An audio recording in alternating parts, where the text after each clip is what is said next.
If you are new, welcome to this channel. If you've been here before, welcome back. In today's video, I'm diving into one of the most critical aspects of successful day trading, using a proven strategy while keeping your emotion in check and focusing on the preserving your capital, which is the main part. You don't want to lose all your money. You need to have money so you can trade. So day trading is not just about chasing the big wins. It is actually about discipline, consistency, and protecting the money you have worked hard to invest. In this video, I'll show you how to stick to your plan and manage your risk like a pro and avoid the emotional traps that can wipe out and basically wipe out your account and take it to zero. So whether you are new to trading or looking to refine your skills, this approach will help you trade smarter, stay calm under pressure, and build long-term success. So without further ado, let me start with one first step. What is consistency? I mean, if you're going to create it, if it's something that you're going to manifest in your life, I mean, or in your trading, it certainly has to be something that you know what it means. You have to know the parameters of it. And simply, I'm just going to simply define consistency as a nice, steadily rising equity curve. That's all. Just a nice, steadily rising equity curve, okay, at a nice, let's say, 45-degree angle. Will that equity curve have any drawdowns? Yeah, but what kind of drawdowns? Small drawdowns. Small drawdowns that reflect any trading system or methodology or any particular way in which you decide to trade, the kind of losses that you will experience as a result of being a trader. It's a natural part of the business that we will have small drawdowns. But what isn't consistency are the kind of, let's say, a kind of equity curve that looks like this, with a huge drawdown and build it right back up again, another huge drawdown, build it back up, and another huge drawdown.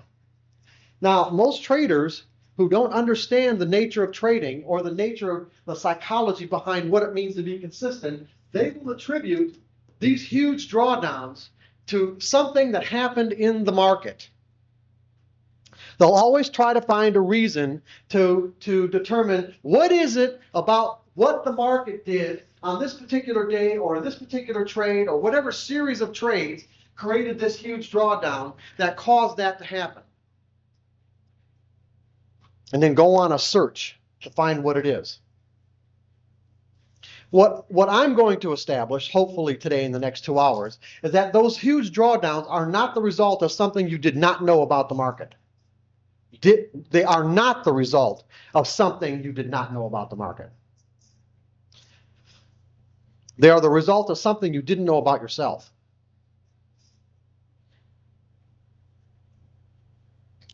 And there are ways to prevent that. And those ways to prevent it are what it means to really create a nice, steadily rising equity curve. And those ways basically fall into 4 general categories. None of this is, by the way, none of this material is in that book. So there's no point in looking. I just didn't want you to waste your time. There's no material in the book. You've got the videotape. I mean, come on. So you just need to sit back and listen. Anyway, so we got 4 basic categories. One is that you have to have an edge. In other words, you have to know enough about the nature of the market and how it moves so that you can determine when there's a higher probability of one thing happening over another. That's how I'm defining an edge.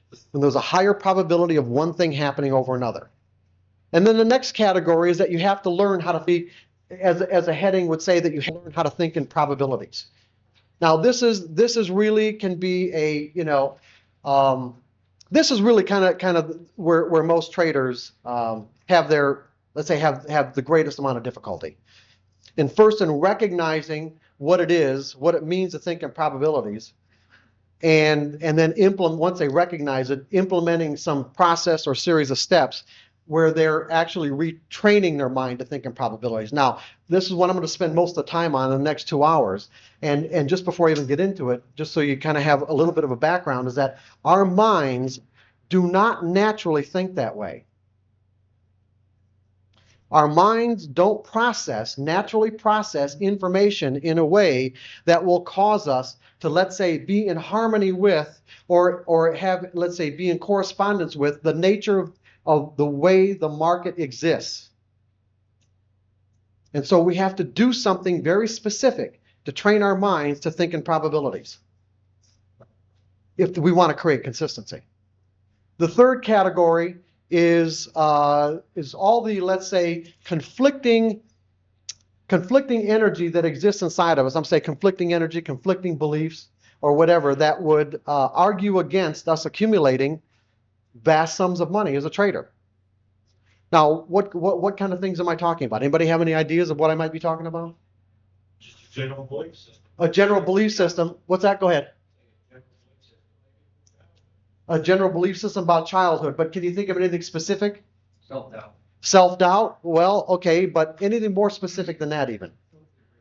Filthy rich. Now look at the word filthy and rich, okay? Where does that word filthy come from? It can come from a number of different sources, but what people have to understand is that we grow up.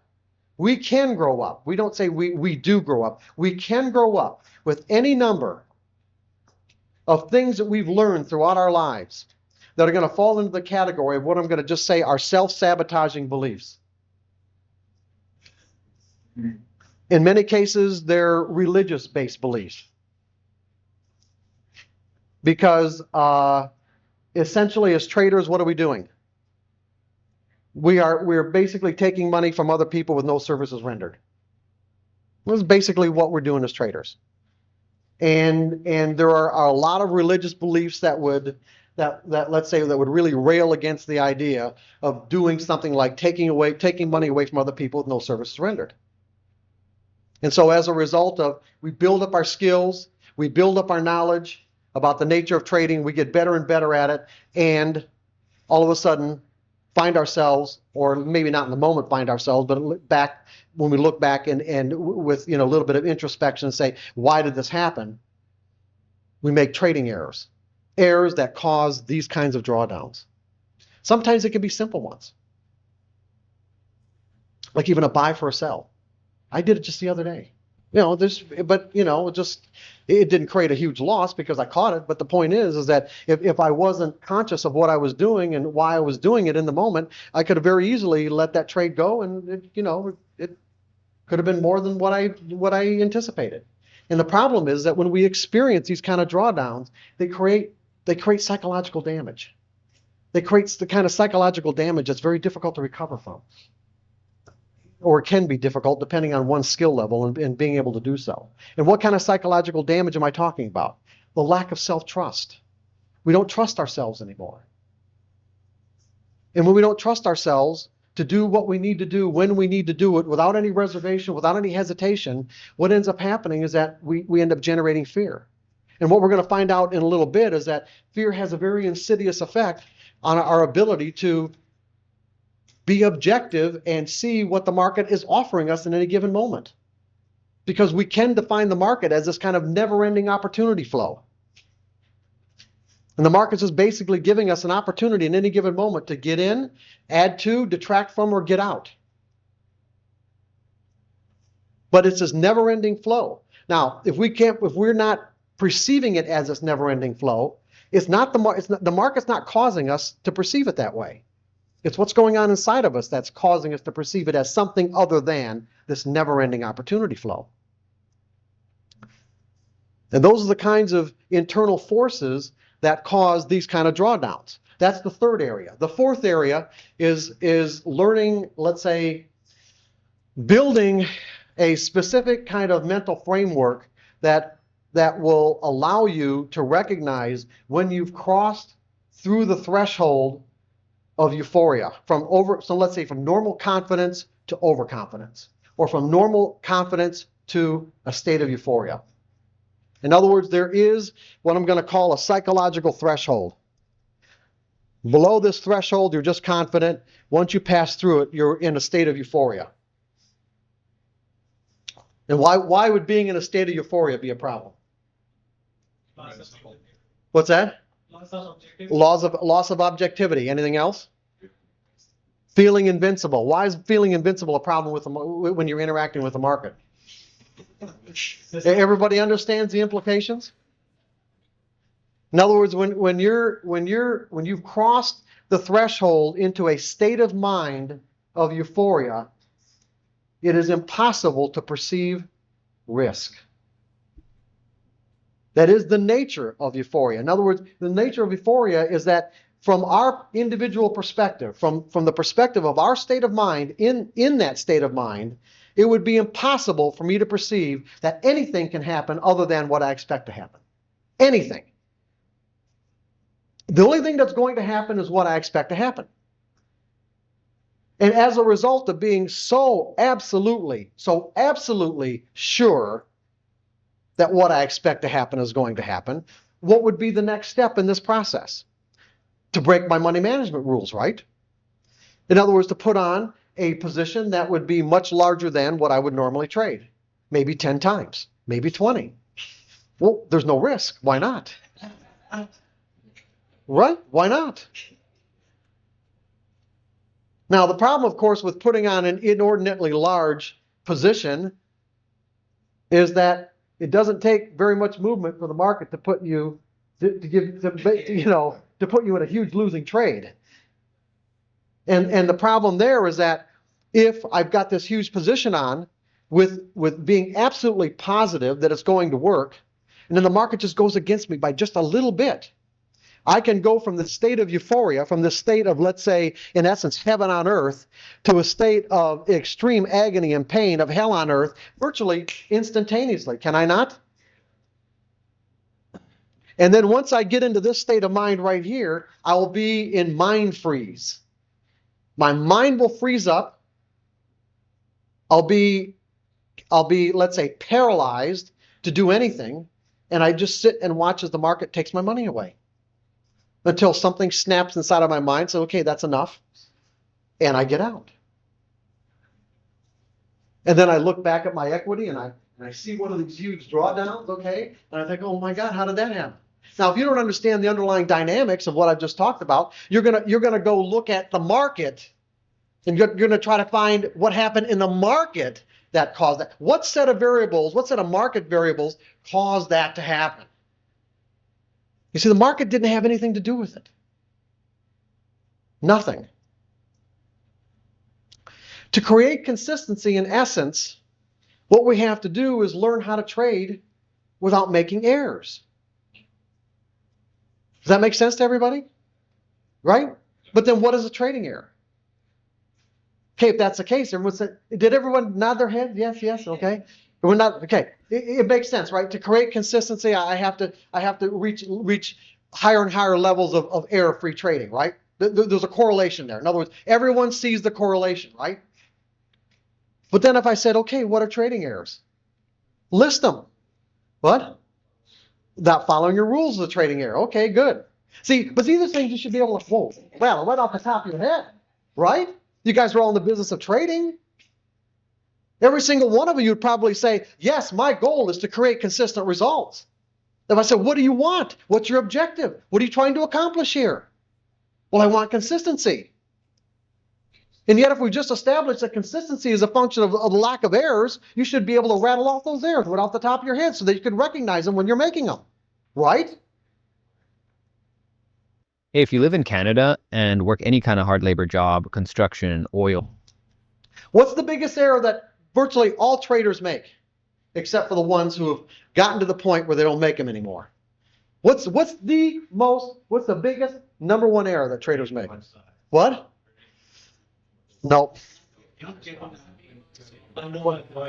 I know I'm right. Okay. Yeah, and so but see, I know I'm right, but how does I know I'm right manifest itself?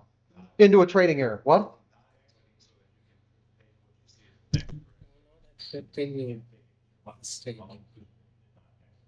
I'll agree with everything you said. I'm just going to say it a little bit differently. What's that? Yeah, not predefining your risk.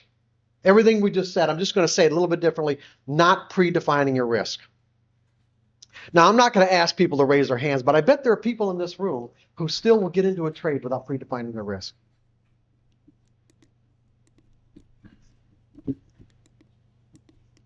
Now, why won't people predefine their risk? Why is that so hard to do? Why do you think that's so hard to do? What do you think of the underlying dynamics are? Well, yeah, you don't want to be wrong. Now, see, when you've learned to think in probabilities, what you're going to learn, what you're going to understand, is that trading is not a right or wrong endeavor. It has nothing to do with being right or wrong. But this is really important. Yes, we don't want to be wrong, and we don't want to lose money. And there's a problem here in terms of the way our minds are designed to think. If I think of trading, getting into a trade, as being something I can be right or wrong about, and I have not accepted the risk, meaning I have not accepted the dollar value of the potential loss that I can incur from that trade by not predefining it, or by predefining it, still not accepting it, then my mind has the potential to associate whatever's happening in the market now with something that's happened in my past. Meaning our minds are wired to associate. Meaning that if I haven't changed the way that I think about trading, I have the potential to look at any given trade as, well, let's say any given trade has the potential to tap me into the accumulated emotional pain of what it means to be wrong, or every time I've been wrong in my life. Yeah, exactly. I'm going to say that again. If I haven't redefined trading to think about it in the appropriate way, based on the way that I'm going to explain in a moment, being wrong on a trade has the potential to tap me into the accumulated pain of every time I've been wrong in my life, because that's the way our minds are designed to think. They're designed to associate. So if that's the case, little wonder that I'm going to avoid predefining my risk. Because here's what's going to happen. For me to predefine my risk, see, I don't want that to happen. I don't want to be in that state of pain. For me to predefine my risk, what do I have to do? I have to gather evidence that will suggest why this trade might not work. Right? I have to gather evidence to say, okay, what are the things that could happen that would tell me, or what does the market have to look like, sound like, or feel like to tell me this trade isn't working? And I have to gather evidence to tell me that so that I know how to recognize it. But the problem is if I gather too much evidence, I might talk myself out of the trade. Right? Yeah. And if I talk myself out of the trade and it turns out to be a winner, then I could be in a state of agony that might be even greater than had I put the trade on and it turned out to be a loser. So how do I compensate? So I've got a mental dilemma here. I've got a dilemma. How do I resolve the dilemma? Gather enough evidence, in other words, have the trade be so technically or fundamentally sound, whatever method you might use, to the point where I have convinced myself that I'm right. And see, if I'm right, there's no risk. Right? Why predefine the risk if I'm right? There is no risk. I wouldn't be doing this if I didn't think I was right. What's that? I'm still that I still there's people that go ahead, say that again. Yeah. Right. Right.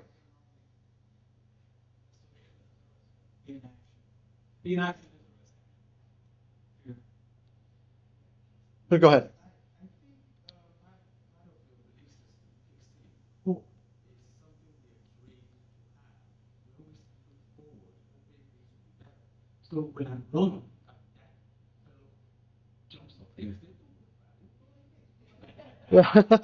I know exactly. I'm going to give you an example that really that typifies exactly what you're saying.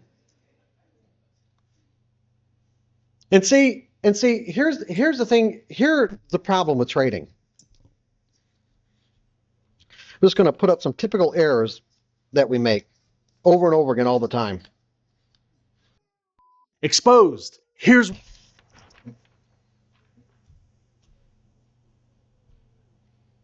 let's see if we can. Man.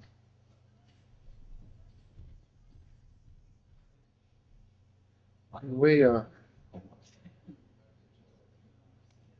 do we need to adjust it? Go forward or back?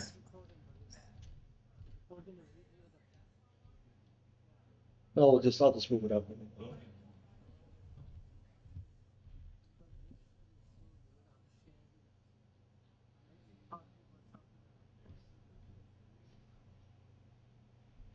Anyway, here's what's interesting about these errors. Okay, one, hesitate, get in too late, jump the gun, get in too soon.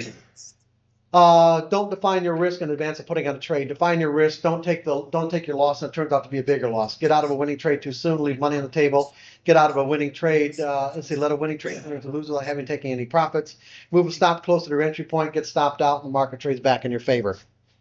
Now, here's what's really interesting about trading, and the biggest one. Like I said, the biggest one is that not predefining your risk. And I just went through the whole dilemma of the psychological dynamics behind that. Did everybody understand what that dilemma? Go ahead. Just restate, you said being wrong has the potential of Tapping you into the accumulated pain of every time you've been wrong in your life. And that's definitely something we're going to avoid. Our minds will automatically alter the way we perceive the market to help us avoid that from that happening. Okay. Now I'll explain the underlying dynamics of that in a second. But there's a real important point that I want to make here, is that these are all trading errors. Will everybody at least acknowledge they're all trading errors? I mean, are we all together on this? Okay. However, here's what's really interesting about trading and why it can be so difficult to create consistent success, is because you can make every single one of those errors over and over again and still find yourself in a winning trade. You don't have to know. Yeah, right. Here, the microphone didn't pick up, but someone back there said, "Thank God." Now think about the nature of trading. What skills do you need to find yourself in a winning trade?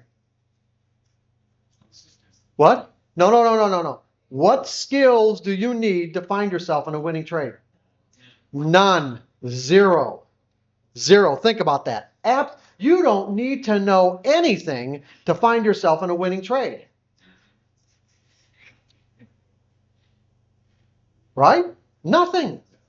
You don't have to have any skills whatsoever. And if you can find yourself in a winning trade without having any skills whatsoever, once, can it happen again? And can it happen again? Yeah, it can. We don't know what the limit is to how many times it can happen without having any knowledge whatsoever. What do you need to know to find yourself with a winning blackjack hand? Nothing. What do you need to know about roulette? Nothing. What do you need to know about craps? Nothing. What does that suggest to you? Do you see any correlations here? Do you see any correlations? What does that suggest to you about the nature of trading? It's gambling. Absolutely. Now, interestingly enough, when I proposed this in Toronto 3 weeks ago, they really railed against it. Oh, you would not believe how difficult it was for them to wrap their mind around the idea that trading is gambling.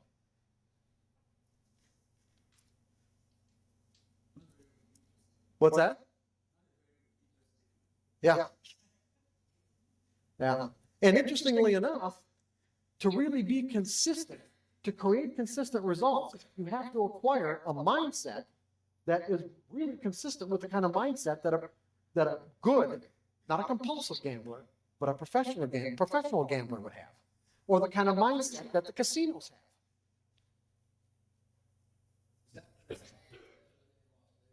I don't know. I mean, because look at what the casinos do. They spend billions of dollars building these grandiose hotels. They have to, now think about this, they have to justify spending that kind of money. They spend billions of dollars building these grand hotels to attract people into playing an event, wagering on an event that all of us know has a random outcome. And yet they create consistent results for themselves. There's a reason why. It's because they think about it in the appropriate way. As traders, if you can learn to think about this in the appropriate way, you can become the casino. Because your technical analysis will put the edge in your favor. You will get an edge. But if you can't use that edge appropriately, meaning that if you consistently make these errors or any other type of errors, you will not create consistent results. You will create random results. And the problem with creating random results, even though it can be a lot of fun, because you can end up on huge winning streaks. Because keep in mind, you can make every single one of those errors and still end up in a winning trade. You can be the best analyst in the world or the worst analyst in the world. You can have the best reasons or the worst reasons. It doesn't make any difference. You can still end up in a winning trade. But as long as you're susceptible, as long as you're susceptible to this, okay? As long as you're susceptible to these huge drawdowns, you are creating accumulated psychological damage that will have an enormous impact on your ability to make consistent money. Imagine bringing your side project to life just by thinking about it. Eventually, what will happen is you don't understand the underlying dynamics of these drawdowns from trading randomly. You'll end up with typically analysis paralysis. You'll become an incredible market analyst and the inability to take advantage of what you perceive as an opportunity. You won't be able to put your trades on. And you'll see the gap between what you know, what you understand, what you've learned about in terms of opportunities, and your bottom line results grow ever wider, wider and wider and wider.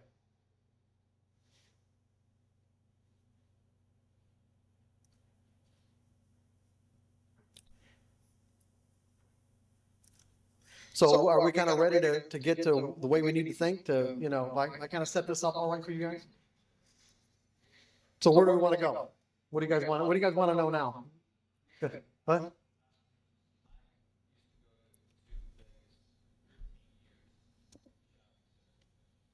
Did you say the shopping center convention? Okay.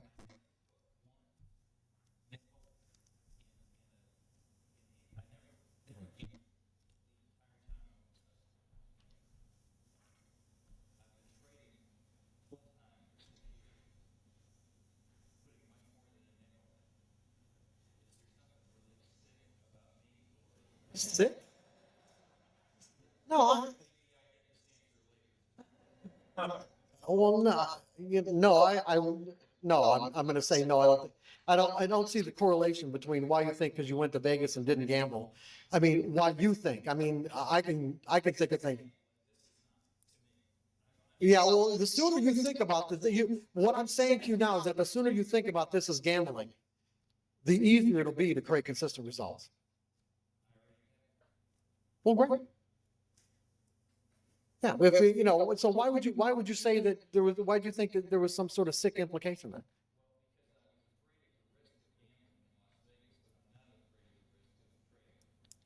Okay.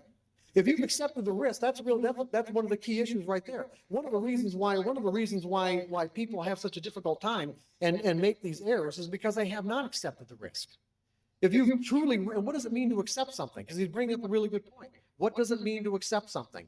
What is the definition of true acceptance?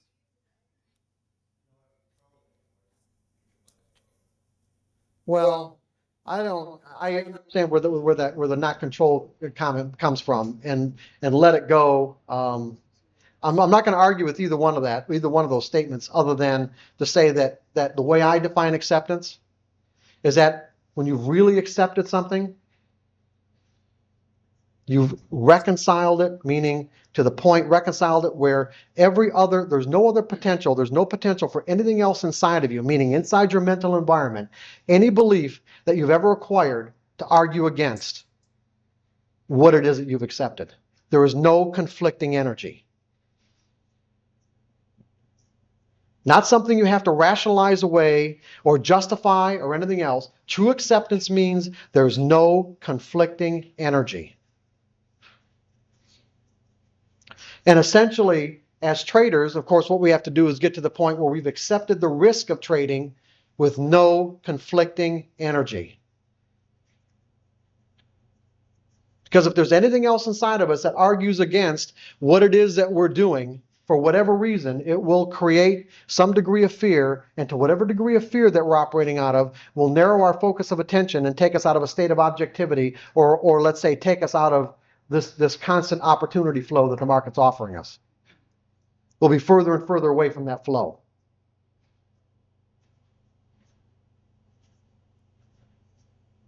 So what we have to do is learn to train, or what we have to do is step into a process of training our minds to think in probabilities. Now, what exactly does that mean? How do we know that the market exists from a probabilistic perspective? How do we know that it's even gambling in the first place, based on however it is that we're going to define gambling? Isn't gambling, let's say, an event, a game that has a random outcome? Does trading have a random outcome? So there's no difference, is there? And how do we know that trading has a random outcome? How do we know that whatever particular way that you might define your edge,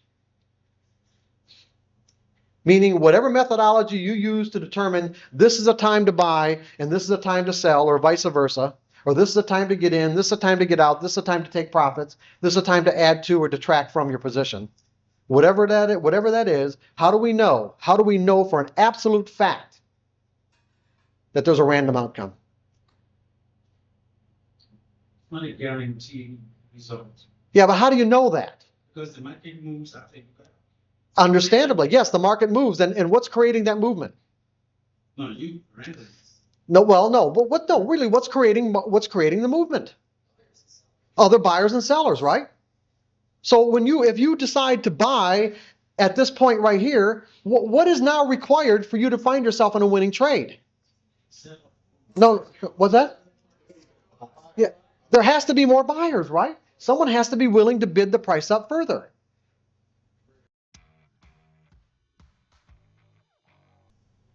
What's that? Yeah, someone has to be willing to bid the price up further. If you buy, someone has to buy after you. If you sell, someone has to sell after you.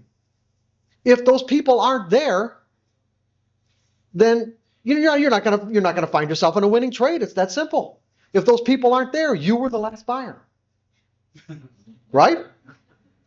At least in that time frame. In that time frame, you were the last buyer. What else can happen to determine, regardless of what our edge is, that we might not find ourselves in a winning trade? Lose. What? No, not new. No, just really fundamental. Just really fundamental. I'm just getting what it takes for you to find yourself in a winning trade. Someone has to buy or sell after you. What else can happen? The opposite. You could be a buyer and some huge seller comes into the market, right? So in essence, I'm going to make the statement that it only takes one trader somewhere in the world to negate the positive outcome of your edge. Theoretically, usually it's more, but theoretically, it only takes one trader somewhere in the world to negate the positive outcome of your edge. Does anybody want to argue with that statement? Now, interestingly enough, no one wants to argue with it. Chances are, and we didn't get a rate, I didn't ask for a show of hands, that there are people in this room who have put on, and maybe still, or let's say before this morning, put on trades without predefining the risk. Now I'm going to ask you if you really, truly believed that it only takes one trader somewhere in the world to negate the positive outcome of your edge. If you really believe that, would it be possible for you to put on a trade without predefining your risk? Anybody else? I got one no. Anybody else? Yeah. You guys agree or not? See, if you really, now, and this is really what we're talking about here. We're talking about a set of beliefs that create a state of mind. A state of mind that compels you to be consistent, that compels you to do exactly what you need to do when you need to do it without hesitation, without reservation. If you really believed that it only took one person somewhere in the world to negate the positive outcome of your edge, you would not be capable of putting on a trade without predefining your risk. Because the moment that you started to do it, it would create a conflict. And somehow or another, you'd have to argue away the conflict. You'd have to argue away in your mind and justify why you're going to put on this trade, knowing that all it takes is someone somewhere in the world with a different belief about what's high and what's low to make that trade a loser. Are you guys with me on this?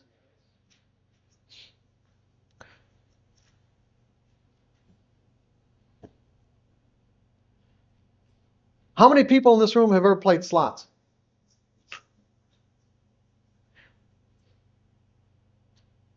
When you put your quarters or dollars in slot machines and you push the button or pull the handle and the numbers didn't come up, tumblers didn't come up in a way that gave you a payout, did you think you were wrong? Why? You accepted the risk, and what else? What other reason? Why? Next time. Next time? Okay, and what other reason?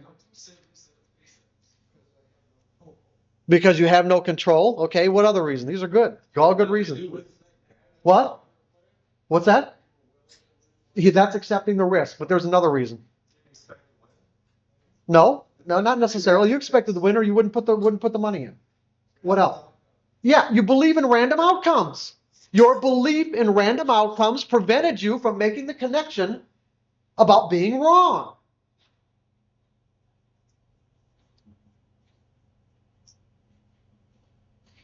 You believed that the outcome was random. And therefore, there's no connection. How is it that you think that thousands of people, millions of people on a daily basis can go into a casino and shove money in these machines and not come away, totally emotionally traumatized? If these were traders, they wouldn't be able to do it. If there are traders sitting there with the kind of mentality the traders have sitting in front of these machines, it would be impossible. You guys would be walking away completely traumatized.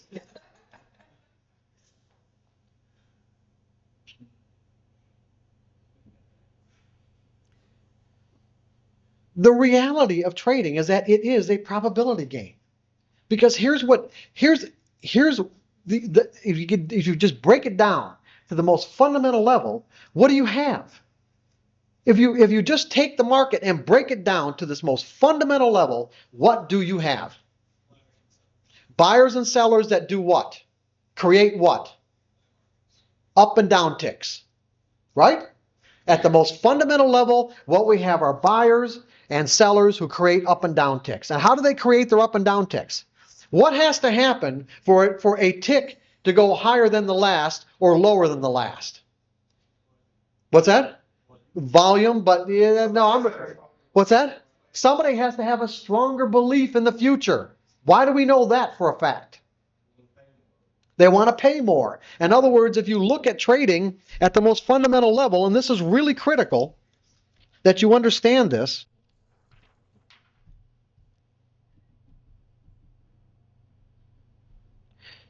if 9 was the last price, there's only two ways you can make money in trading. You've got to buy low and sell high, or sell high and buy low. Now, if 9 is the last posted price, what's low? 8 is low and 10 is high, right? Now, what does it tell you if someone is willing to actually buy it at 10 instead of buying it at 9 or 8? Yeah, they believe it's going to go to 11, or otherwise they would have waited, right? But what about the guy selling it to him? He also has a belief too. He wouldn't be selling it to him if he didn't think that the next tick was going to be 9 or below. So what you've got is you've got two conflicting and competing forces in every single trade. Both traders are doing it to make money. Both traders believe they are right, or they wouldn't be doing it. But what's the difference? One has to have a stronger conviction in their belief, because they are willing to do the opposite of what they have to do to make money at least in that moment. The opposite is they are buying high instead of buying low. They are creating movement. They are actually stepping up and creating movement where the guy on the other side of the trade is passive, doing exactly what he thinks he needs to do. He's selling high relative to the last price. So all market movement is simply a function of what, no matter what the reasons are. See, it doesn't really matter what everyone's reasons are for doing all this. It doesn't matter. Because as we already know, most people think they've got good rational reasons. The reality is they're trading randomly anyway, aren't they?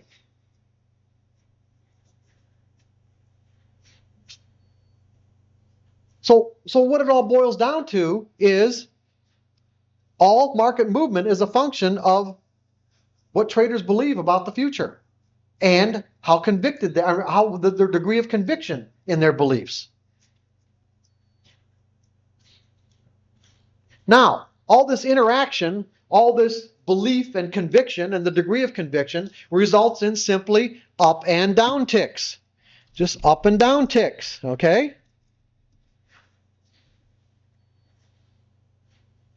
Now, what technical analysis has done for us is basically help us recognize that there are patterns in the group dynamics. In other words, you've got a finite number of people who are interacting together day after day, week after week, and they will create behavior patterns. The dynamics here aren't any different than individuals who will respond in exactly the same way under the same conditions or circumstances over and over and over again. Groups do the same thing. They create behavior patterns. So the ticks, so we got individual ticks that form into these larger patterns, and these patterns we have found repeat themselves over and over and over again. Right? And as a result of the way our minds are designed to think, it is natural for us to think that if I can find consistency here, meaning this pattern repeats itself over and over again, that the outcome should also be consistent too, right? Wrong. The outcome will be consistent, wrong to an extent. Well, the outcome will be consistent over a what? Large sample size of trades. So you've got individual patterns where the patterns themselves can look exactly like the previous one, can measure mathematically exactly like the previous one, but will the outcome be the same as the previous one? And why? And we got people shaking their heads, which is good. Not everyone's shaking their head, agreeing. But the point is, how do we know for a fact that the outcome may not be the same? Because even though, like I said, visually they can look exactly the same and measure exactly the same, there are still always going to be different people involved in this trade. And it only takes one person somewhere in the world to have a different idea to negate the positive outcome of that trade, for example, if you bought that support line. Just one trader. That's all it takes. So what it means, it's like it isn't any different than the concept of if I flipped a coin, an evenly weighted coin, 1,000 times, I had 1,000 flip sample set. I will find that each sample set has a relatively even distribution between the number of times heads come up and the number of times tails come up. You with me on this? It'll be close to 50-50. That is a pattern. That's a pattern I can rely on. But within that 1,000 flip sample size, do I know the distribution between the individual heads and tails? In other words, I don't know what the distribution is.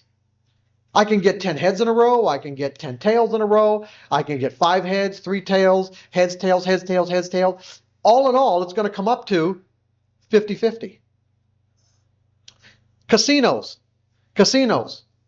They've got basically a 4% or 4.5% edge in blackjack based on the way they've got the rules set up.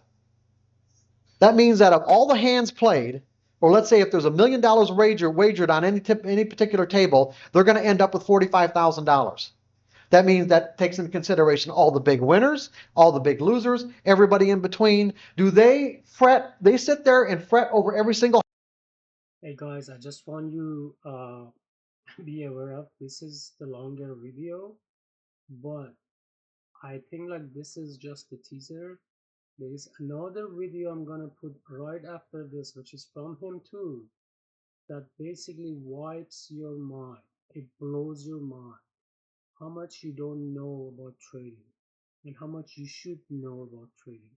So I just want to give you that idea that there's gonna be a video I'm gonna put extended to this video, but you must watch it. If you want to be a good day trader, you have to watch this. So just let's watch it again. No, they don't. They've learned to think about it appropriately. Go ahead. You learned in my trading career, similar. And the person speaking said, how, if we flip a coin 20 times, how many of you think there's any chance that we would have, say, heads as a winner and tails as a loser, and we would have 12 or more heads or tails in a row? And nobody in the group believed it was possible. Then we needed to flip the coin out of the 2014 heads in a row. Yeah, I believe it. Yeah, that to me. That's Everybody yeah. was just astounded with it. Right. Because nobody ever thought it's like you think I ever possibly have that many leads in a row. They're proof positive. Oh yeah, Just when you think, well, absolutely. But if you did it flip 1,000 times, you still come up close to 50-50. So now, just based on what I've just said just now, what would that require? What would that require of us to create consistent results as traders? Trying to find it to where you win. Well, no, you got to have an edge. You've got to have an edge. In other words, yeah, to execute your trades without thinking about the outcome of each individual trade. In other words, every single error, guys, look, and girls here, every single error that's on that list, you cannot make. You cannot make any one of those errors without believing you think you know what's going to happen next. Just take a moment and contemplate what I just said. You can't make any one of those errors without somehow thinking or believing that you know what's going to happen next.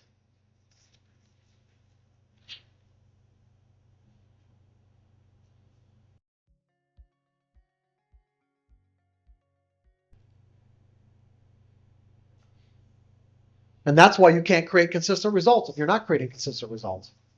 It's because you're still susceptible to making those errors. And the way you're susceptible to making those errors is because you're susceptible to defining all these R's, these up and down ticks, defining the up and down ticks in some way as potentially painful. In other words, you are taking basically a neutral event that you're observing. And what do I mean by neutral event? What? No, neutral event emotionally. Neutral in the sense that can the environment, let's say, or let me ask you, is the information that the market generates about itself and its potential to move inherently joyful or painful information? Is it positively or negatively charged information? What's that? Well, no, I'm asking from the market's perspective. Is the information that the market generates about itself, is it positively or negatively charged? It's neutral, right? Okay, it's neutral. Is there such a thing as positively charged information? No. No. Just in the environment. Is there such a thing as positively charged information? Yes, okay. Is there such a thing as negatively charged information? Okay. In other words, people expressing affection and love can be positively charged, right? Or is positively charged. People hurling insults at you is negatively charged, right? Okay, so the market does not generate as a characteristic of its existence positive or negatively charged information. If that is the case, then how is it that we can feel fear? because we're objective. Yeah, in other words, somehow or another we've interpreted the information in a way that causes us to feel that way, right? So from the market's perspective, it's neutral. It's the interpretation process that causes us to define it in a way or interpret it in a way where it's potentially painful. And as soon as it becomes potentially painful is when we know what we think is going to happen next. In other words, why am I hesitating? Why am I hesitating? Why am I getting in too late? Why do I do that? Because I think it's gonna be different next. Yeah, because I think I know, because I don't think it's going to work, right? Why am I hesitating? I don't think it's going to work, and I got to wait.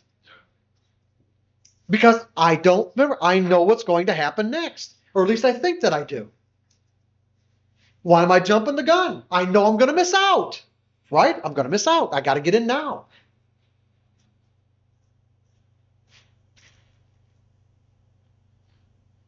Why don't I predefine my risk? Yeah, I know I'm right. What? I was worried about the how much time have I got here? 5 minutes? About 9? Oh, okay, I'm sorry. Go ahead. I'm sorry. Take 10. Uh-huh.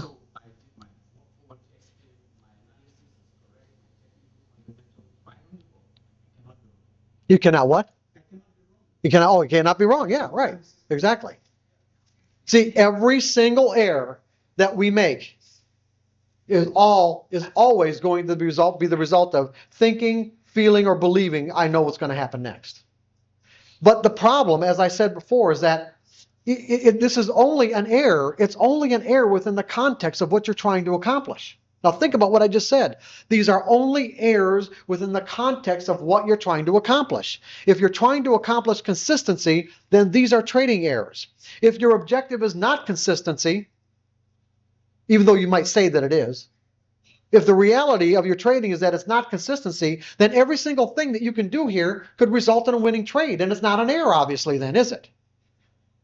If I can hesitate and it ends up in a winning trade, then I did the right thing. If I can jump the gun and I end up in a winning trade, I did the right thing. It's only the accumulation of these errors that cause these massive drawdowns that end up hurting us.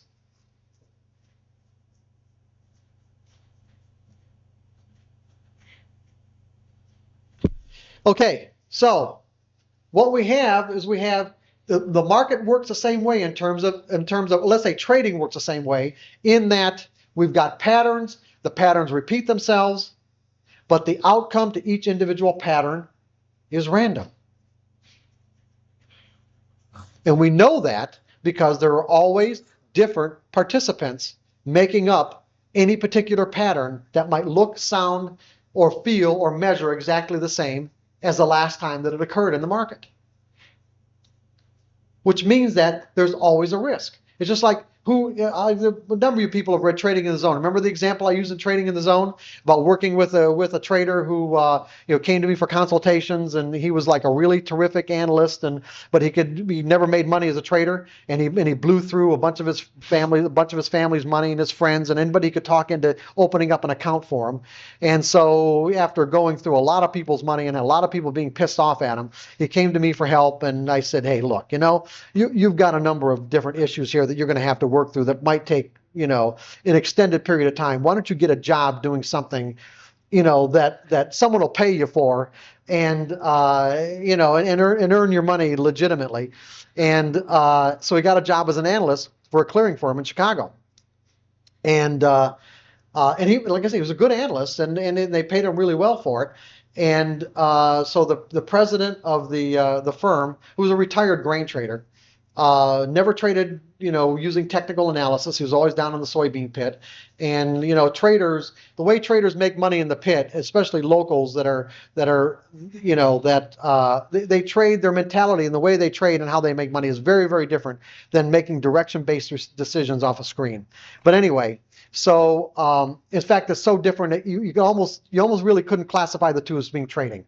The guys in the pit would say they're traders. The guys on the screen would say they're traders. There's such a vast difference between the two that one of them can't be trading. But anyway, you'd have to call it something else. You'd have to just call it something else. But anyway, He sat down with the analyst and to learn about this mysterious technical analysis, and that's exactly what he looked at. It was somewhat mysterious, and the analyst would always talk in real definite terms, very arrogantly, like, okay, this is going to be the high of the day, this is going to be the low of the day. So in one particular day, the market was trading in between what he said was going to be the high, going to be the low, started drifting down to the low, and so the chairman said, hey, so this is going to be the low of the day, right? Said, yep, that's right, this is the low of the day. So he picked up the phone right next to him with a direct line to the soybean pit and said, sell 2 million bushels at the market. And the soybeans dropped 10 cents in a matter of, like 5 seconds. And the guy's looking like, what the hell happened? Okay, random results. That was the pattern that he was looking at told him that was supposed to be the low of the day. All it takes is one trader somewhere in the world to negate the positive outcome of your edge. Okay, but the reality of trading or thinking in probabilities has to do with 5 fundamental truths about the nature of the market and trading.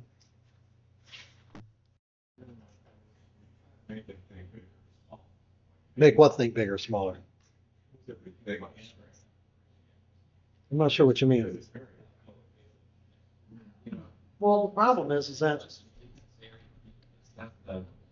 Well, here we go. Okay, good. I was using this instead of this. Okay.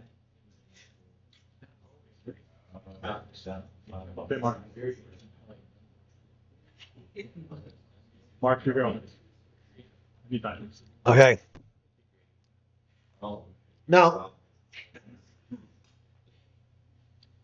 Now, if the casinos can make money can make consistent money by taking an event that has a random outcome, or each individual event, each individual hand of blackjack has a random outcome in relationship to the last hand. We as traders can do the same thing, but we can only do it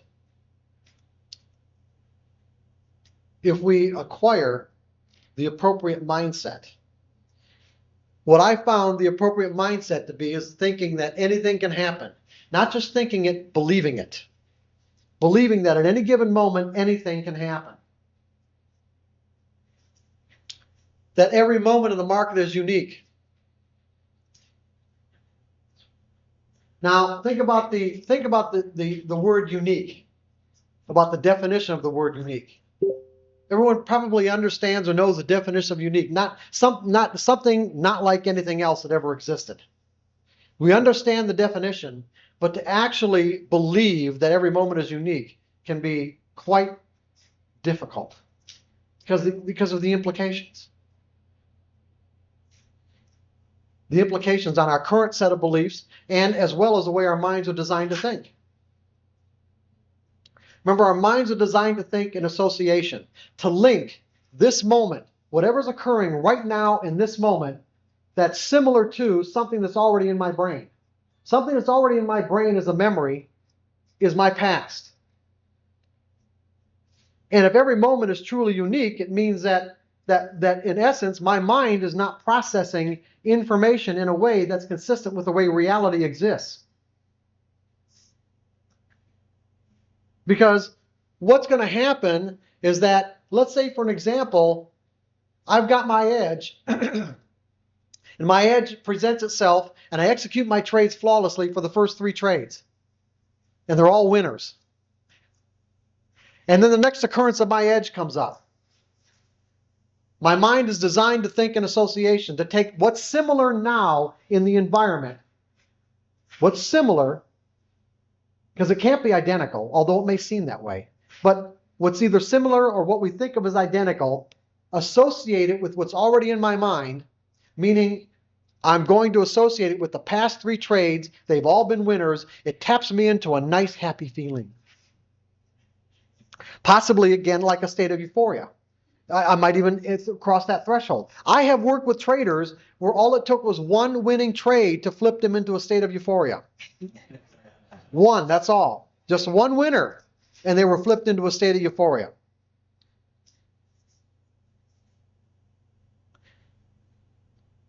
And so the way my mind processes information is that I will automatically associate this now moment opportunity with my past causing me to do what? Possibly make a trading error, right?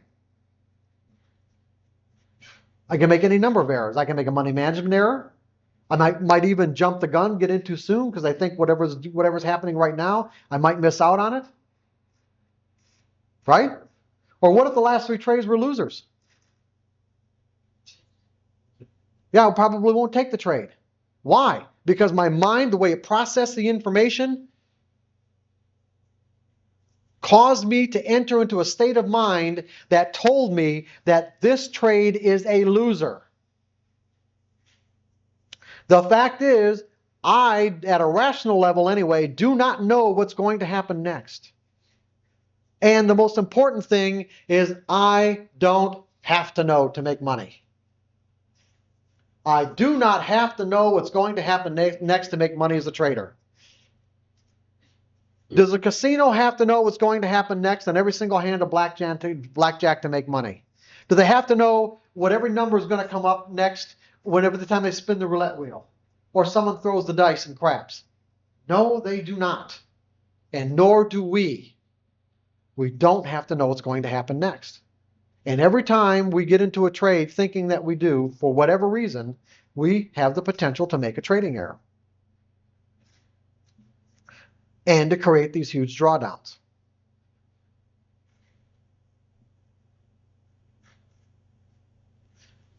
Now, again, let's get back to the unique. Every moment is unique. How do we know for a fact that every moment in the environment is really unique? Not just the market, but in our everyday lives. How do we know, let's say, how can we establish that every moment is really unique? Is there any way to really establish it? Yeah, but I mean, so let's get down to a real fundamental level. How do we know that every moment's really unique? Well, yeah, but how does that make every moment unique? Time. And what's happening over time? But what causes change? Movement, right? Movement over time causes change, meaning that what we understand and know is that every atom and every molecule spinning around every atom is in constant motion. That's at the most fundamental level. So in essence, for a moment not to be unique, for some moment in time not to be unique, every molecule of every atom would have to be in the exact same position it was in some previous moment. I don't think that's possible. I don't know that it is or it isn't. I mean, I don't know for sure. I just don't think it's possible. And therefore, as a result, it makes it easier for me to believe that every moment's unique. And as a result of believing that every moment's unique, it makes it easier for me to counteract this automatic mechanism in my mind that causes me to process information in a way that tells me that I think I know what's going to happen next, when the reality is I might not. What I think is happening, what's really happening, could be there could be a vast difference between the two. A perfect example would be one in trading in the zone where when I was many years ago, when I was writing The Disciplined Trader, it was like on a Saturday afternoon. I'd been writing all day, and I turned on the TV just to take a break, and it was late in the afternoon on a Saturday, and there was some locally produced program in Chicago called Gotcha Chicago. And what they did was just like they did practical jokes on celebrities, but in this one segment, they hired a guy to go out on Michigan Avenue, and they stuffed his pockets full of cash and gave him a sign that said "Free money today only." And his instructions were to give money to anybody who asked for it. That was his instructions. And so he went out on Michigan Avenue with this sign, and they had a film crew out there, hidden so that nobody could see what was happening. And first of all, he was shocked. You could tell he was shocked by the way that he was acting and the look on his face, because he thought that people would just come rushing to him asking for money. And they didn't. As a matter of fact, there were many people who were making a wide path around the guy. Now, if we make some assumptions here, one, that there were any number of people who passed him by that could read the sign. They actually, in fact, could read the sign, "Free money today only." And two, that money is very important to most people. As a matter of fact, maybe under other circumstances, Crowds, people can get into a frenzied state of mind and act, really, act in very bizarre ways if they think money's free. So in essence, in some ways, he might have even been endangering himself and didn't even know it or think about it. So he was getting frustrated by the fact that nobody was asking him for money, and except for one guy. That's right. One guy came up to him and asked him for a quarter for a bus transfer. Okay? And I looked at this guy who's probably a panhandler, because there's a lot of panhandlers in downtown Chicago.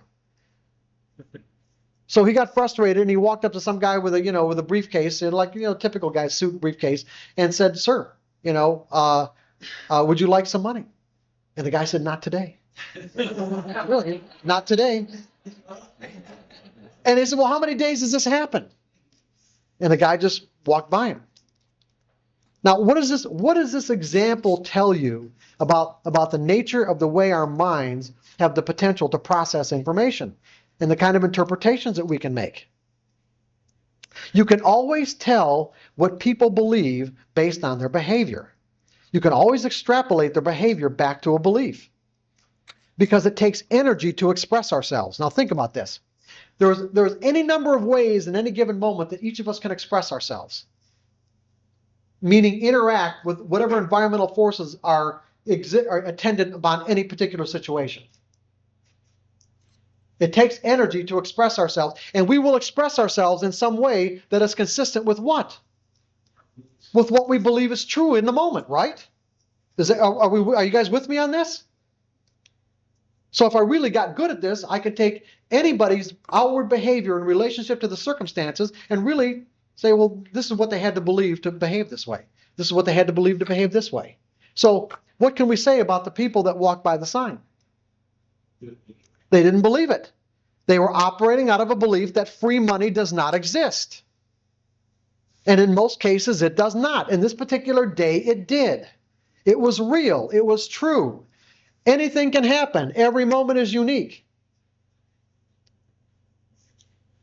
And what about the people? So what we have here, and this is what's really critically important for you to understand. Okay. Consistency is the result of a state of mind. So we have positive, we have negative. In other words, we have degrees of fear and degrees of confidence, okay? Confidence is positive energy, fear is negative energy.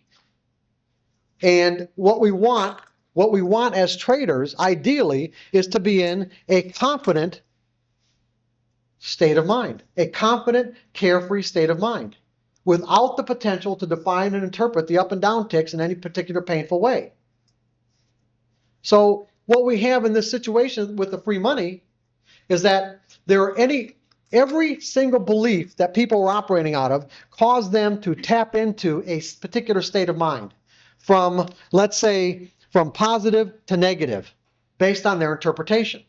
So we could say that the panhandler who asked for a quarter, got exactly what he asked for, and so therefore he was tapped into some degree of a positive state of mind, right? Now, the people who were actually going out of their way to avoid him, what could we say about their state of mind? Their belief and their state of mind. Negative, some degree of fear. In other words, first of all, let's look at the interpretation. They see the sign clearly says free money today only. And so the first thing that happens is that their belief that free money doesn't exist acts as a counteracting force against the force of those words, saying, okay, that's not true. They deny the existence of the words, that's not true, and therefore, but this creates a conflict. And our minds don't like to be in a state of conflict or confusion. And so we have to reconcile the conflict in some way. In other words, there is evidence that says that my belief that free money doesn't exist is right here in the environment, in, telling, where it creates this conflicting force.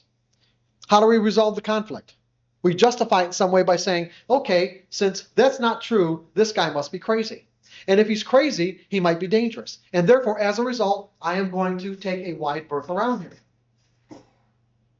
So as soon as I interpreted that information in a way that caused me to define him as dangerous. It tapped me into some degree of a negative state of mind, okay, because of my fear.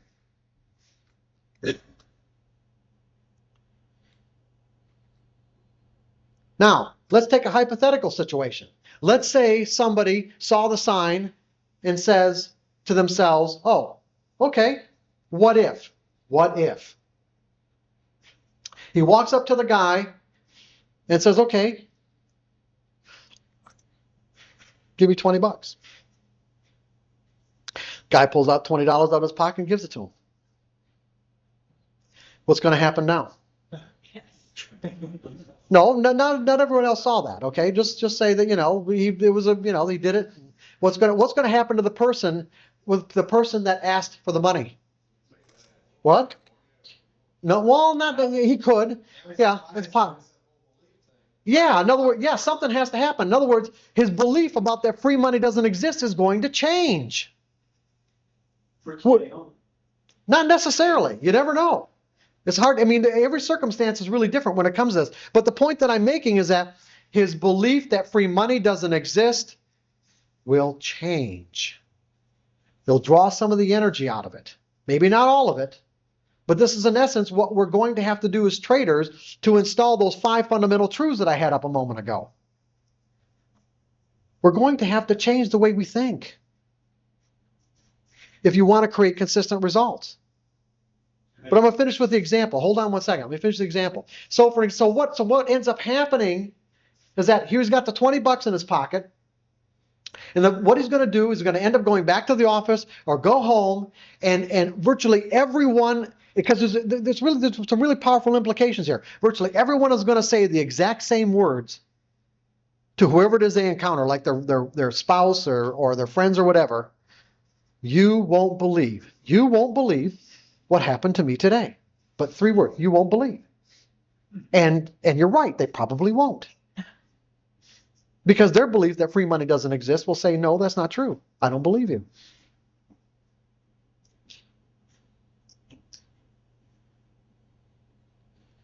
And like somebody said before, what could flip him in from, let's say he's walking around in a positive state of mind because he got free money. He got a nice pleasant surprise from the environment, didn't expect it. But what could cause that state of mind to go from positive all the way down to negative? What's that? No, the moment he thinks, or someone says to him, well, why didn't he ask for 100? Why didn't he ask for more? Yeah, and it flips, missed opportunity. Then flips from positive to negative, missed opportunity. Now see, here's the problem with these negative states of mind. And why these negative states of mind make it virtually impossible for us to create consistent results. It doesn't mean you won't create results. It doesn't mean you won't have winning trades. All I'm saying is that you will always have the potential to create these huge catastrophic drawdowns. And when I say catastrophic drawdowns, because somebody asked me that, like the question in Toronto 3 weeks ago or 4 weeks ago, what's a catastrophic drawdown? Well, I've worked with traders who were multimillionaires, and a catastrophic drawdown for them was, $1,000. They didn't have the tolerance to lose $1,000. So it's different for everybody. But the point that I'm making is that if we're trading with any degree of fear, what ends up happening is that fear as an energy has a very negative effect on our ability to stay objectively focused in the now moment opportunity flow. In other words, fear has the effect of narrowing our focus of attention onto the object of our fear so that we end up creating the very experience we're trying to avoid. So if I'm afraid of being wrong, I'll make myself wrong based on my interpretation of the information. If I'm afraid of losing money, I will cause myself to lose money based on my interpretation of the information. If I'm afraid of missing out, if I'm afraid of leaving money on the table, I will create these very circumstances that I'm trying to avoid. Go ahead. For what? You're going to have to... Greed. Yeah. More greed with more money or with more money. Why? Well, because problem is because greed is the fear of there not being enough. The underlying fear behind greed is that there won't be enough, and I've got to get mine. And the I got to get mine part, causes us to do things. It causes us to do things that are going to be inappropriate in relationship to what the market's offering in that moment. It's a Oh, absolutely. Yeah, what else could it be?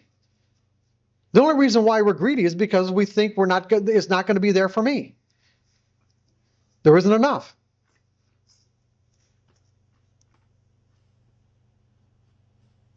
Okay, wait, look, I lost my train of thought here. I was going to get into something. What was I going to say? Oh, no, yeah, okay. No, I got it. Yeah, here's, yeah, see, so what we've got to do here, I just want to give you the example of how fear causes us to narrow our focus of attention. I'll give you a graphic example of what I'm talking about. If I've defined that as support and I'm operating out of a fear of being wrong, typical trader, we've got 4 fears: being wrong, losing money, missing out, leaving money on the table. Those 4 fears are basically what's going to cause all those errors that we're talking about up there, okay? Now, if I'm operating out of a fear of being wrong, the first thing that's going to happen is that I will not want to predefine my risk, right? Therefore, I will gather whatever evidence is necessary for me to get into that trade to have convinced myself that it's going to work. The reality of the way the market works is that even though this is a pattern, and this pattern reproduces itself over and over and over again, I do not know the outcome of this particular trade because I do not know if the buyers that came into the market here and supported that price and drove it back up, and the buyers that came into the market here and supported that price and drove it back up are going to be here in this moment. They may be out to lunch. Right? Okay, so as a trader, what do I really need to do? All I really need to do is define my risk and say, how much room have I, how much distance do I have to give the market to tell me that the possibility of this trade is so diminished that it's not worth staying in any longer? How much room have I got to give it? There's all kinds of methods that you can use to determine that. But the point is, I'm not going to go through that process if I'm afraid of being wrong. Because I might convince myself not to take the trade. And that's all based on the fact that I'm defining trading as a right or wrong endeavor, not as a probability game, not something that has random outcomes, which the reality is it has nothing to do with being right or wrong. Just like pulling the handle of a slot machine. You don't feel wrong when the tumblers don't come up. And the reason why is because you have a belief that you're operating out of that it's a random result. And so it doesn't connect it to your feelings of what it means to be wrong. So what ends up happening? Let's say I get in this trade and the market, does something like this. Okay? Now, the market gives us up and down ticks, right? At the most fundamental level, it gives us up and down ticks that form into patterns. If I'm afraid of being wrong, because it has the potential to tap me into the accumulated pain of every time I've been wrong in my life, what am I going to focus my attention on? The up ticks or the down ticks?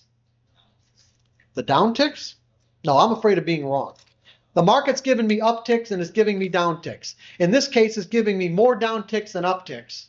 Let's say on a 4-to-1 ratio, but that doesn't matter because I'm going to take the upticks. I'm going to focus all my attention on the upticks. I'm going to place greater weight, greater significance on the meaning of the upticks in relationship to the downticks. In other words, my fear causes me to narrow my focus of attention in a way that makes the downticks invisible. In other words, we have automatic pain avoidance mechanisms in our mind. Everyone understands the nature of avoiding physical pain. You don't have to think about avoiding physical pain. In other words, this is a hot burner. I don't have to contemplate if I put my hand on it. I don't sit here and I don't weigh and judge or whatever, taking my hand off. It comes off automatically. Everyone understands that. What people typically don't understand is that the environment can offer information pain. Now, we all understand the nature of information pain in that context, but what we don't understand is the mechanism of how our minds will alter our perception of that information in a way that causes us not to have to confront it. And as traders, this is deadly. This mechanism is what causes all the pain. You're trying to avoid something that, in essence, you can avoid it, but it can't be avoided. And the reason why it's so difficult as traders is because in our everyday lives, we can lash out and we can control our environment or other people in ways, if we become effective at it, to cause them not to confront us with this information that we define as. Get really good at that. Problem is, you can't do anything to stop it, to stop the market from doing it, except control your perception.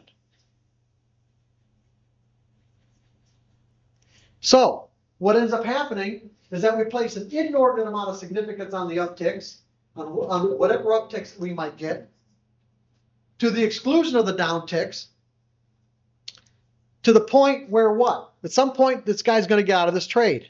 What do you think the point is? We're talking energy dynamics here. Remember, all we have to do is look at someone's behavior in relationship to the external circumstances. We can tell what they believe. So what's going on? When is he finally going to get out of this trade? Everyone in this room has experienced this, so you all really ought to know it. I'm sure there isn't one person in this room who hasn't done this. What's that? Yeah, you're going to get out when it reverses up. However, that's true. However, what's the underlying dynamics? Is being wrong the only thing we're afraid of? No, we're also afraid of losing money, right? So we have two fears now. We have two competing fears, where in this case, in the back of our mind is our fear of losing money. But as the market keeps on going further and further down, this fear of losing money starts coming to the forefront of our consciousness until it gets to the point where, let's say, if this represents all the negative energy and a belief of what it means to be wrong, then when the fear of losing one more dollar is 1 degree greater than our fear of admitting that we're wrong, we will get out of the trade. You guys with me on this? When the fear of losing one more dollar is 1 degree greater than how much energy is in our fear of admitting we're wrong, is when we get out of that trade. And the interesting part about all this is that have I learned, or have you learned, the distinction? In other words, there is a pattern that the market can create called a trend. This is a pretty fundamental pattern, right? And under normal circumstances, I would be able to perceive and recognize when that pattern exists in the market. Interestingly enough, when I'm in this trade, I do not see this as a trend, do I? As a matter of fact, I don't see it till I get out and I hit myself on the head and say, why didn't I just go short? In other words, my fear of being wrong literally blinded me, created what's called perceptual blindness to the pattern or the opportunity that the market was giving me in that moment. Now, if we just take the opposite, look, instead of this trade being a loser, let's just say the market goes in the guy's favor. Okay? What's going to end up happening here? Is he going to focus on the upticks or the downticks? Downticks. Yeah, who hasn't been in a winning trade where the market came back and took the money, right? So you're operating out of a fear of leaving money on the table? That's exactly what's going to happen. Because every downtick, that fear that the market is going to take money away will well up, causing us to think that we know what's going to happen next, not recognize, let's say, that we're in an uptrending market and get out of that trade here instead of somewhere up here. And therefore, what ends up happening, of course, we fit the profile of the typical trader, where we let our losses run and cut our profits short.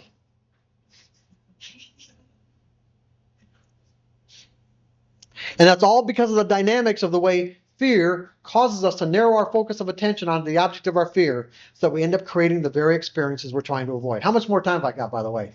About 30 minutes, because I want to make sure that we... So what we have to do, if we want to create consistency, we have to get to the point where we no longer have any potential to define and interpret what is, in essence, neutrally charged information, or with information without a charge, in any kind of negative way. How are we going to do that?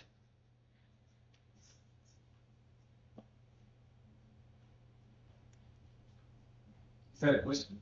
Yeah, I'm asking you, how are we going to do it? Let's hope it's not a plan. What's that?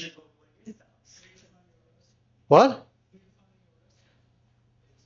Well, that doesn't predefining your risk. I mean, accepting your risk implies predefining and accepting your risk implies that it's completely reconciled, that there's no other conflicting energy inside of you that would argue otherwise. But the point is that how am I going to get to the point where I have access? Because really I'm going to define objectivity. I'm going to define what I want is I want 100% access to everything I've learned about the nature of the market in any given moment. Remember, I just said that my fear of being wrong caused me not to be able to perceive that as a trend. That's a distinction about the nature of the market. That distinction offers me opportunities to do something.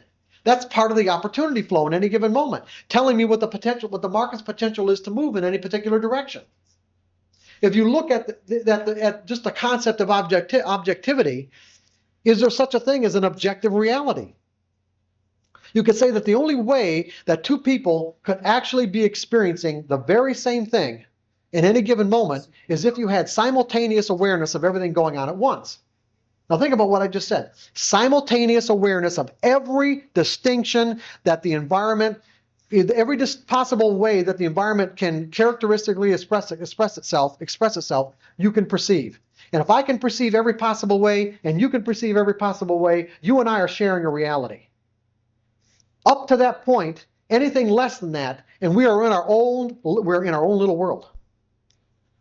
And there will be times in which we may be sharing a reality with another person, but for the most part, based on our interpretation of the information, it's unique to us.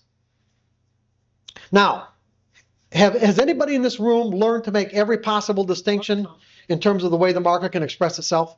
This group dynamics, this group behavior? So in other words, if you shake your head no and you think that, okay, I haven't learned to make every possible distinction in the market's behavior, it means that at any given moment, there's things going on that are invisible to me, right? Because I can't perceive what I don't know. Just like the first time you looked at a price chart, what did you see? You saw lines that had no meaning. You couldn't make any distinction. That's right, you couldn't make any distinction in the nature of those lines, right? Here, I'll give you a good example. Real quick. Here we go. Look at a chart like this.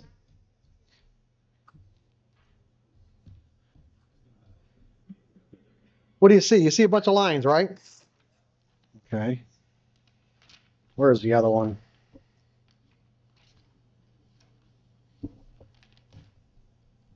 Oh, here we go. Same chart.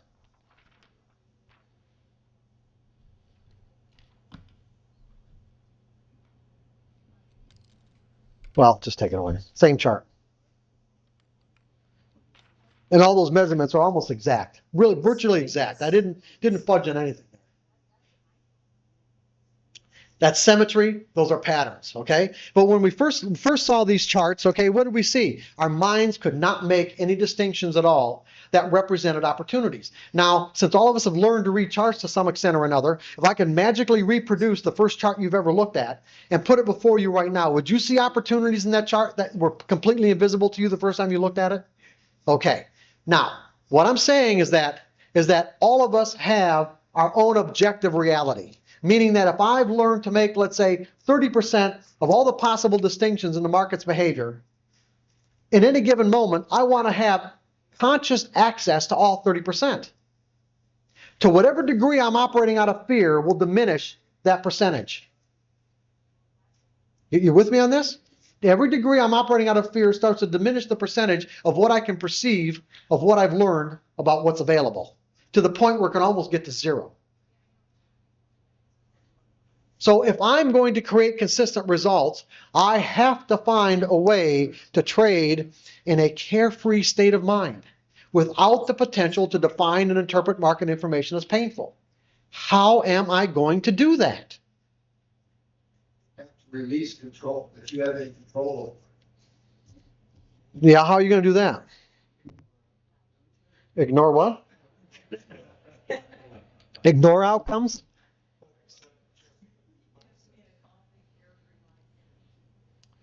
Okay. we're going to have to step into an active process of changing the way we think.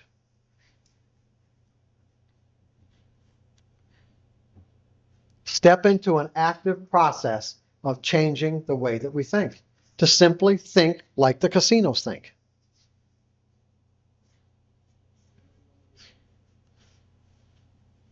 And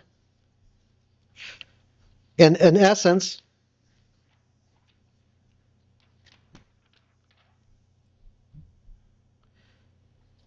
this is what I'm talking about. Because every single one of these beliefs that every moment is unique and edge is nothing more than an indication of a higher probability of one thing happening over another. There's a random distribution between wins and losses in any given set of variables that define an edge, and you don't need to know what's going to happen next to make money. Every single one of those statements represent a concept about the nature of the way things work. This is the truth from the market's perspective.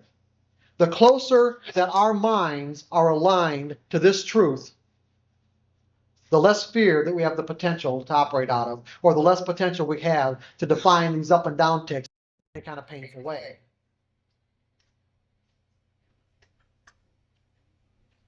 Are you guys with me on this?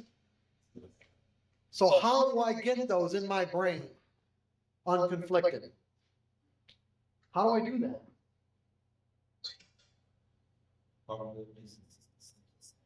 Probabilities and statistics? Well, you don't necessarily have to be. I mean, they'll drop down to a subconscious level after a certain point, but it doesn't.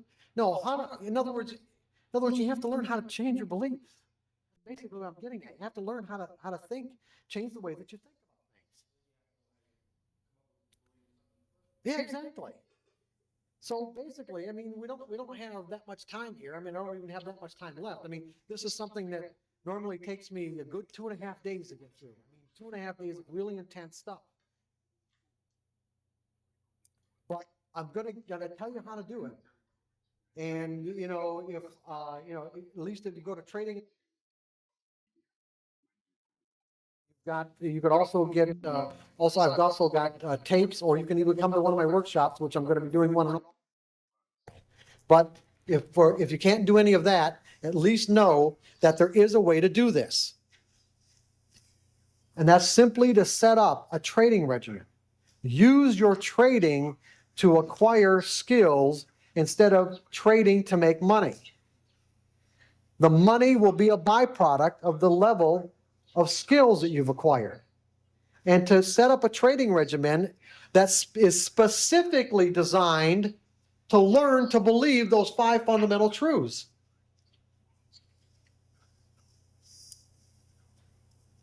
I'm going to say it again. To set up a trading regimen that is specifically designed to do one thing, and one thing only, and everything else is not irrelevant, but of secondary importance.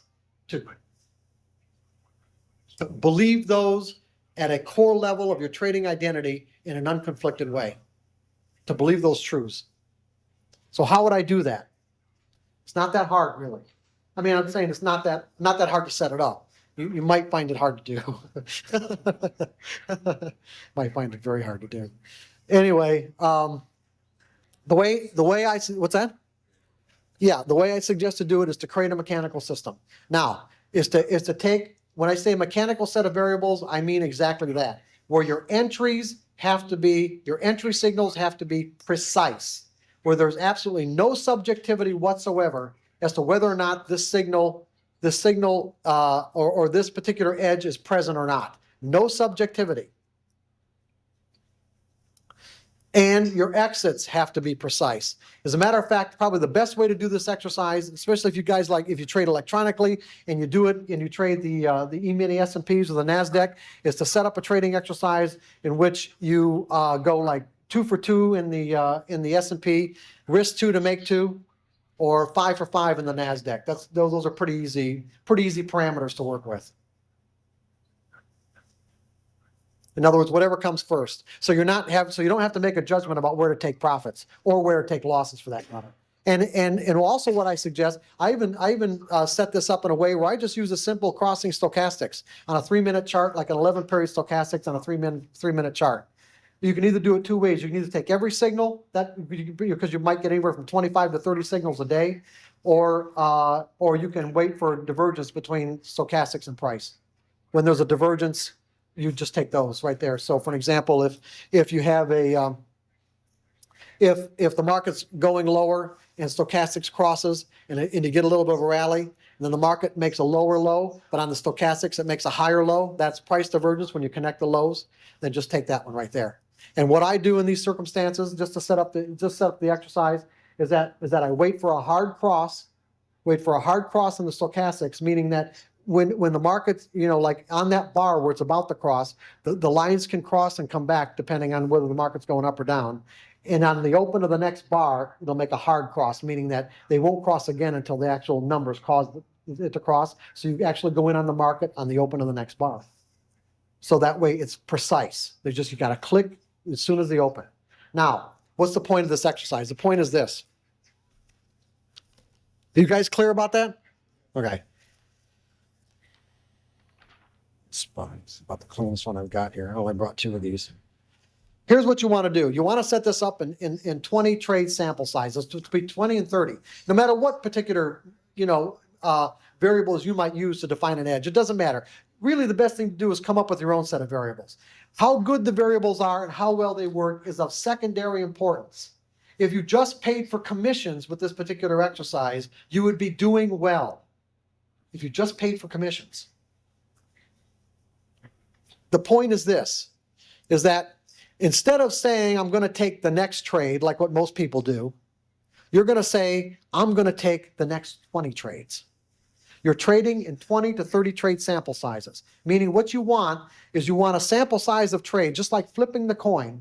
You want a sample size of trades that's large enough to adequately test your variables so that at the end of the sample size, you can say, okay, my results are satisfying, therefore I'm going to take another 20 trades. Or you can say my results are unsatisfying and I'm going to tweak my variables.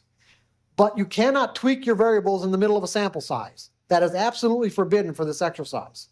And in essence, what you're saying is that, okay, I'm going to take the next 20 trades. 1920. And what you want to do, in essence, what you're going to do with these next 20 trades is you're going to learn, you're going to be training your mind, you're going to be convincing yourself that you don't know what's going to happen next. And that you don't need to know to make money because you don't know the distribution between wins and losses. Even if I gave you a system that in the past produced 70% winning trades, I still couldn't tell you. If I'm going to say I'm going to take the next 10 trades, I can't tell you which 7 are going to be winners and which 3 are going to be losers.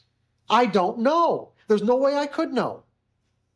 So that in essence, what that requires me to do as a trader, if my objective is to become consistent, is that I have to take every single trade. And I have to do it flawlessly, meaning I have to get to the point where I have flawless execution. And that's something you have to recognize as traders anyway. Analysis does not make you money. Only actual executing a trade can make you money. And so what I want to do is I want to get into these circumstances. I want to get into these circumstances where, let's say, this was a winner, and this was a winner, and this was a loser, this was a loser, and this was a loser. Now I'm on this, now I'm confronted with this sixth trade. And my mind, everything in my mind is telling me, no, that's a loser. I can't take that one. Just do the best you can. Take it, don't take it. But the point is that when you can do, and what I'm saying is that not to avoid these circumstances, when you can step through all these conflicting thoughts, when you can actually take the trade anyway, and that one turns out to be a winner, what you're doing is you're automatically drawing energy out of anything else that's inside your environment that would argue against doing exactly what you need to do when you need to do it. Every time you confront one of these situations, and do the appropriate thing, step into it, confront it, and do it anyway. The point is that you will know when you have integrated those 5 fundamental beliefs in your mental environment effectively, when you can do one of these 20 trade sample sizes flawlessly without any conflicting or competing thoughts. You will be a trader, guaranteed. You will be a trader.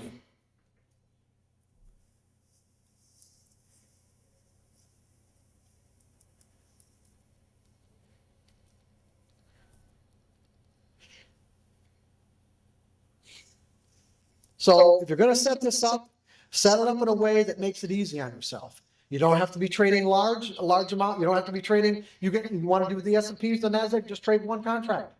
You don't even have to trade multiple contracts. Just trade one. If you trade stocks, trade 10 shares. Doesn't matter. It really doesn't. This is not about making money. It's about creating skills, consciously stepping into a process of creating skills. This isn't any different if you were a golfer, if you were into tennis, if you're in any other kind of endeavor that required certain skills. The difference is the skills are mental.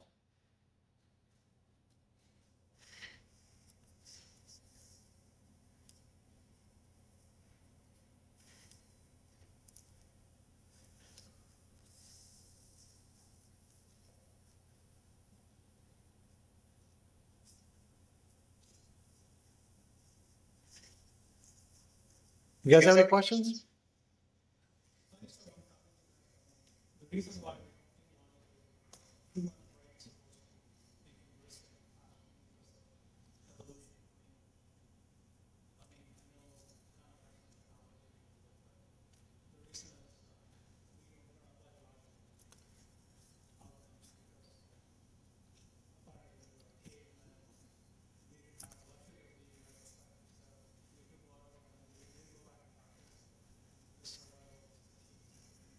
Huh. I mean, yeah, well, think about it this way. I mean, if our beliefs were a 100% reflection of the way things existed, now think about what I'm going to say right now. If our beliefs, if there was a 100% correspondence between what I believe and the way reality existed, what would that imply? That would imply I'd always have my expectations fulfilled. I'd be in a constant state of satisfaction. You guys with me on this? Because what is an expectation? An expectation is simply my mental representation of what the next moment or the next, a minute from now, 5 minutes or whatever, is going to look like in the environment. If the external environment shows up in a way that's consistent with what I expect, then I'm going to be in a state of satisfaction, right?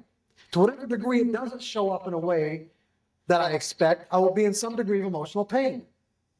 That is a universal characteristic of human nature. Everyone wants their expectations fulfilled.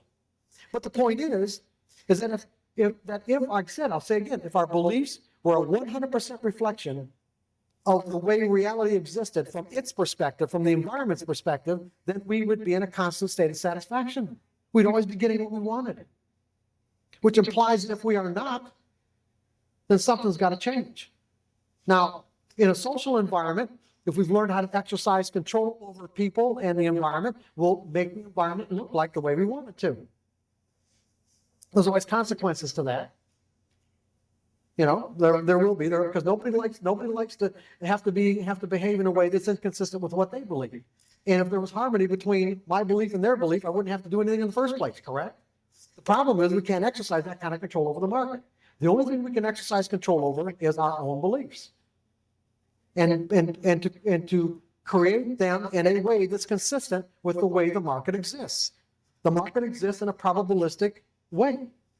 It's that simple. If our beliefs that we're operating out of are not consistent with that, then we are not going to create consistent results. It's that simple. We'll create random results. And we'll have a lot of fun. And we'll have winning streaks and we'll have winning trends. The problem is we'll always be susceptible to the catastrophic drawdowns. And they take their toll. Go ahead. This exercise, correct. Correct.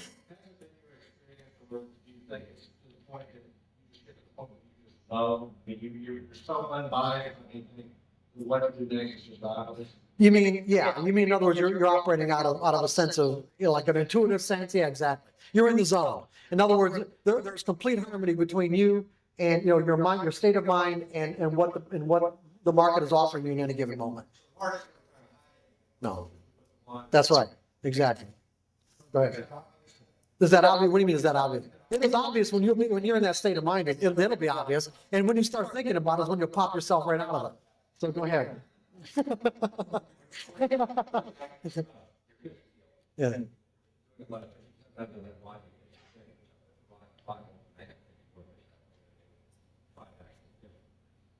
Which brings me to the mechanics of this. if you set up site entry plan, it's not what it's doing, then you can't get anywhere. Stop. If you set this up mechanically, then let it go on your head. I think I was thinking one over site entry, I understand that. It has to be, yeah, precise. Then You're better off setting it up where everything's precise. Where, see, what you don't want is to get yourself into a situation where you can't make a distinction between what's going on in you and what's going on in the market. In other words, if you set everything up and you set this regimen up in a way so that you know that it's you that's having the conflicting thoughts. It's not some, let's say, some judgment that you have to make so that you can rationalize away your mistake.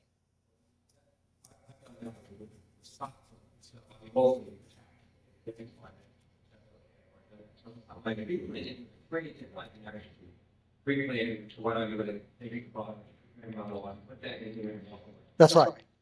Yeah, if you want to walk away, the best thing to do, look, if you're already evolved enough where you don't have these kind of problems that I'm talking about, you don't have to do it at all.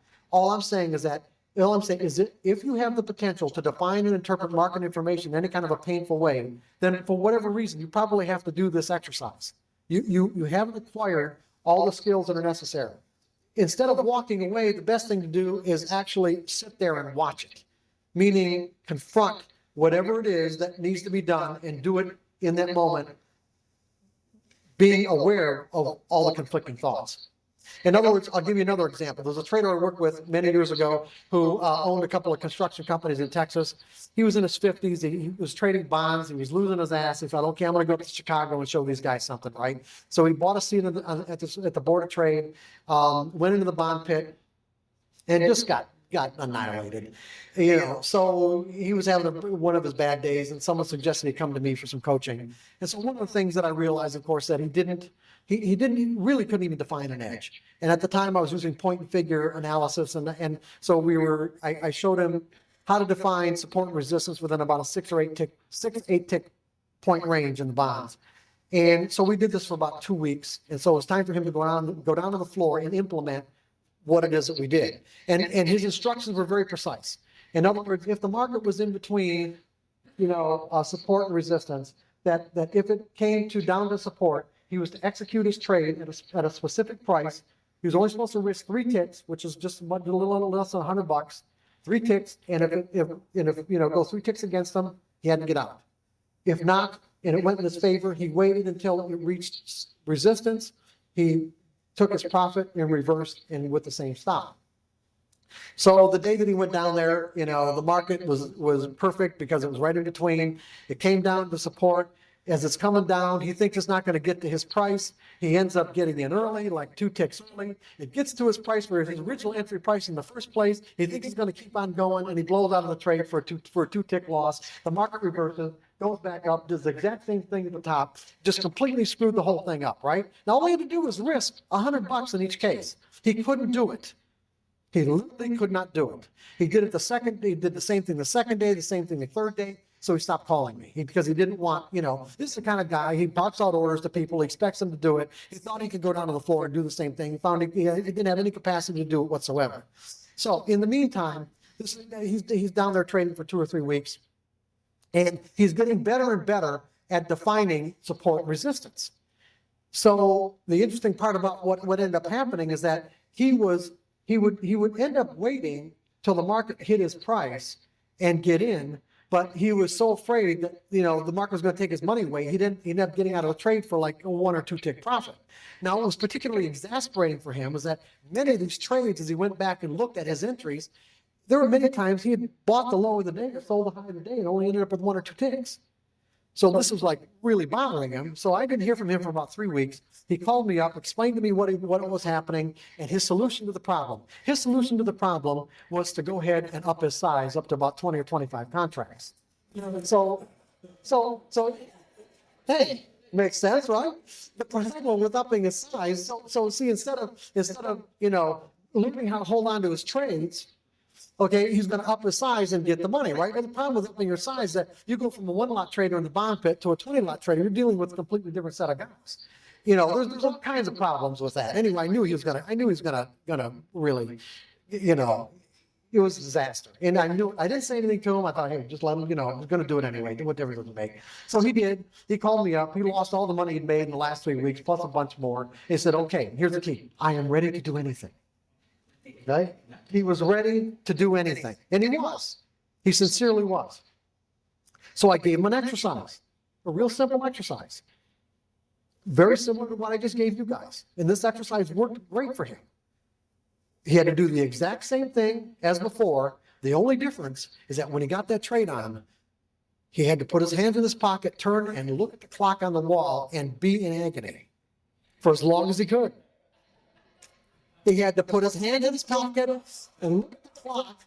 And here are the parameters. The marker either stopped him out or he had to stay in it for 20 minutes, whatever came first, or it reached his objective. 20 minutes. And the longer and the first couple of times he, I don't remember, but it's probably only a minute or two that he could stay in the trade. But he worked his way. He was very diligent about it. He worked his way up to the point where he could turn around and look at the clock and face each agonizing second until it wasn't agonizing anymore. And then he went on to make quite a bit of money trading. So the point is of that story is that don't walk away from it. If there's conflicts, stay with them. In other words, be with it. Embrace it. What? Yeah, well, hey, depends on how bad you want the skills. It is that when you got the appropriate mindset, that's when you can utilize your technical abilities to their fullest potential. Okay? It isn't the other way around. Learning about the market's not going to give you this mindset, guys. It just isn't. If you think learning about technical analysis is going to give you the mindset we're talking about, you are down, you're either on the path or headed down the path of ultimate exasperation. It isn't going to work. I can't answer what you think is better because it has to be within the context of what you're trying to accomplish. You have to say, what are you trying to accomplish? If what you're trying to accomplish is just to acquire profits and you don't want to trade, then give it to somebody else to do. I mean, that's, the question really answers itself. But just put it within the context of what you're trying to accomplish. Put everything within the context of what you're trying to accomplish. What's your objective? Then do it whatever way is satisfying for you. Do it in a way that's most satisfying to you, whatever that is. And only you can determine that. So I hope you guys really enjoyed this video. I would suggest, if you can, watch it over again. It might take some time to digest what exactly the purpose of those videos are. Everybody could have their own interpretation, and the bottom of it is, once you get to the market, the outcome is very random. The only thing that makes it different for some people is that edge that they created and tested so many times. I'm talking about a long time, many times, that give them that probability of success, because that edge is working in a more occurrence than not working, basically. So that's pretty much it. There is so much video I would like to share, especially for beginners, that they are trying to either fix their issues with trading, or they want to get more confident on trading, and also they are trying to build a better fundamental and foundation of trading. So that's why I have watched this video years ago. I always go back to get refreshment and refresh my mind to don't blame anything on the market. It's all about us. It's a trader that makes those simple mistakes. Sometimes it can be emotional, or it can be technical or knowledge. So, but at the end of the day, the outcome of every trade you get in is 50% up or down. It's 50-50. because nobody knows what's gonna happen. If you like something like this for future, let me know, because there are so many that change your mindset by watching them and just digesting, understanding what is it trading all about and what you need to build to become a better trader. So if you like this video, I would appreciate if you could just like it and share it. And also, if you have any question and comment, leave a comment below, and I will get back to you when I can. And of course, if you are interested for video like this, let me know. I would prepare more and share it with you.